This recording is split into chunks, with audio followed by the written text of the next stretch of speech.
Interesting, this is the 75th anniversary season for the NBA, and as they did with the 50th anniversary, wait a minute, it's been 25 years since we've been in Cleveland?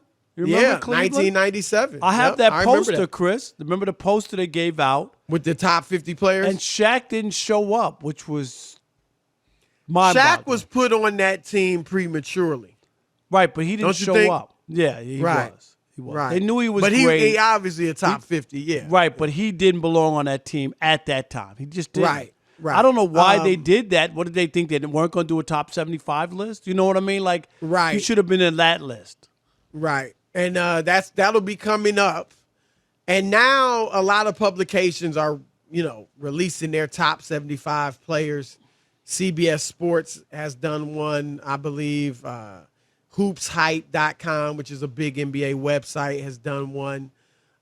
USA Today has done one. And even Shaq. We're not going to obviously go through all. What was that? What'd you say? Even if it isn't great, okay, it's all right. Well, I actually think overall, it was several writers. Rob G, how many writers participated in this? 15 writers. So obviously everybody had their own views. They still have 15 writers at USA Today? Wow. I guess so, because it's, the .com. But, Rob, I actually agree with their top 5 in total. Their top 5 was this: Michael Jordan, number 1. Maybe I should go from the bottom. Wilt Chamberlain, number 5. Magic Johnson, number 4.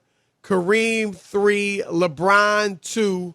Michael Jordan, 1. And I have yet, Rob, to see a list that doesn't have Michael Jordan at number 1.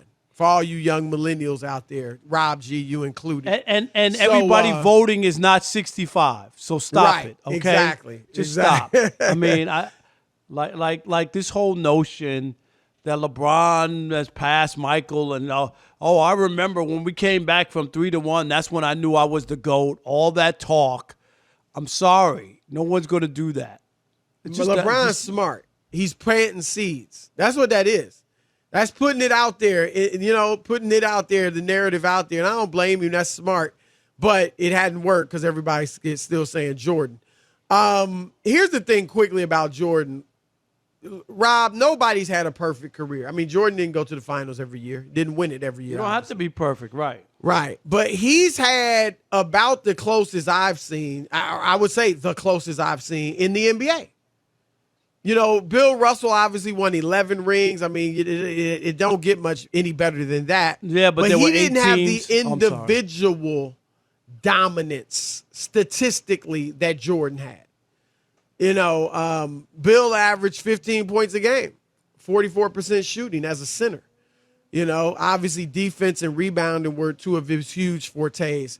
Jordan dominated both individually in terms of statistics. His stats were just like, Rob, he was like several points better than the other best scorers in the league. He led the league in scoring 10 years in a row. At a time, Rob, they didn't think, and you know this, the conventional wisdom at the time was that you couldn't lead the NBA in scoring and win championships. Certainly not multiple championships. Because Wilt, as much as he scored 50 points, 44 points, 38 points a game, he didn't win championships those years. The years he won it, he averaged 24 points a game the first year and 14 the second. Larry Bird, never as great a scorer as he was, never led the league in scoring. Magic, obviously, that wasn't a huge score, averaged 19 points a game. Kareem didn't lead the league in scoring with Showtime. Like, the teams that were winning, Rob, didn't have a guy that was leading the league in scoring. So right. Jordan comes in and says, I'm not only going to lead the league in scoring, I'm going to win, And so he never, Rob, also had that moment that many have had where it looked like the stage was too big. Magic had it in 84 when they were calling him Tragic Johnson against Boston. LeBron obviously had it in 2011. They rebounded from him, both of them, but they had it. Jordan never had, like when Jordan lost, Rob, I mean, he went down swinging like a mug. You know what I'm saying? He lost averaging 40.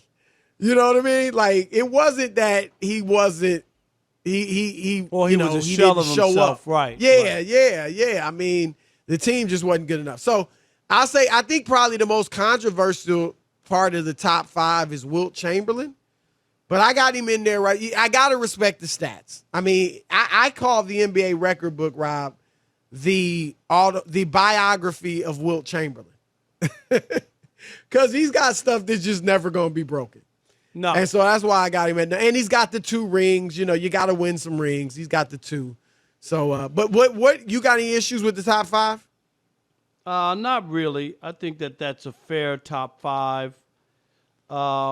I will say I do have a problem with Isaiah where he is. And I know he didn't play a long time, Chris, and guys didn't play that long. He played long enough, though, yeah. Yeah, what, 13 years, saying, I think? Yeah. But I'm saying, like, I think he should be higher.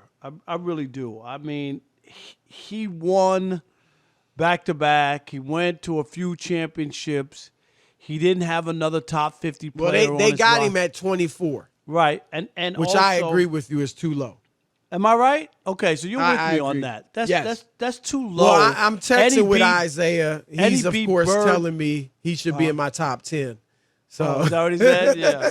But that's the first thing that jumped out at me is that Isaiah is too low to have beaten Bird and Magic and Michael all in their primes, to not have Right. that other star player with them, with him.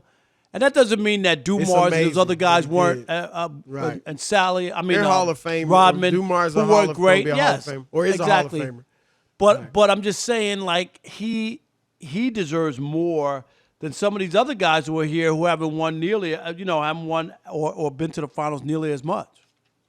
I got him at 17, Rob. And here's the guys I have ahead of. So I'll read I'll skip over my second 5. I got Elijah Wan at 11, Oscar Robertson at 12, Dr. J at 13, Kevin Durant 14, Steph 15, Jerry West 16, Isaiah Thomas 17.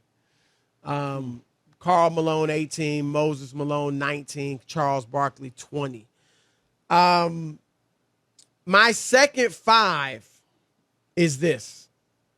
Larry Bird at 6. You mentioned this a few weeks ago, Rob.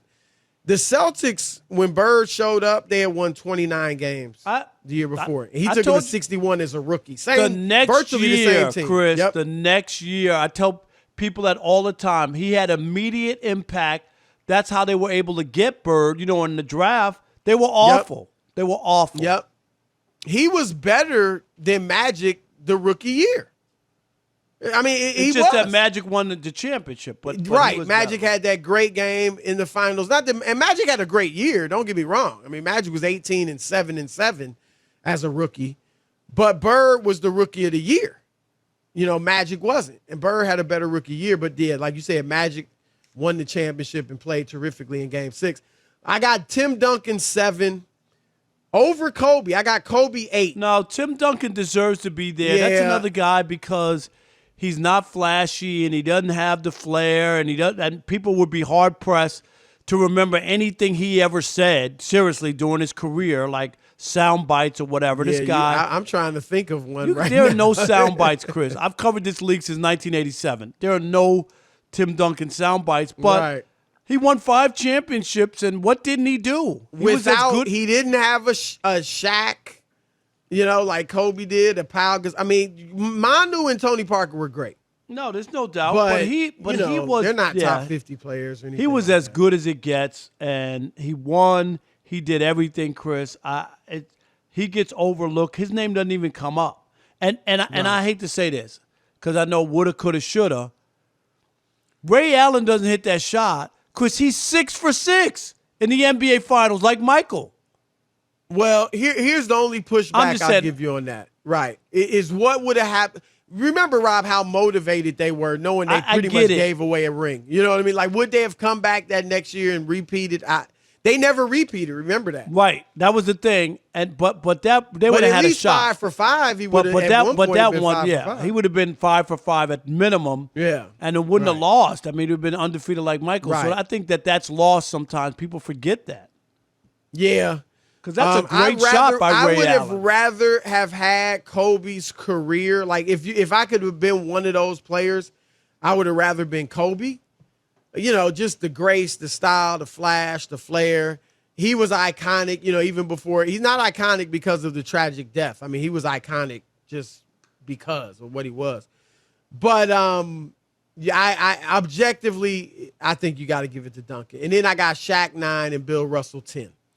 So any issues? Russell No. too low for you, 11 rings? But No, it's a different NBA. I'm cool with it. There were 8 teams in the league, and my big thing on him, I'm not knocking him because he played when he played. right. But go back to that era. The Yankees won every year. The Packers won every year. The Celtics point. won every year. And the Montreal Canadiens. Chris, go look. Those were all the best teams. There were no free agency. They had the best team every year. And they won all the championships. Those were the teams back then. Yep.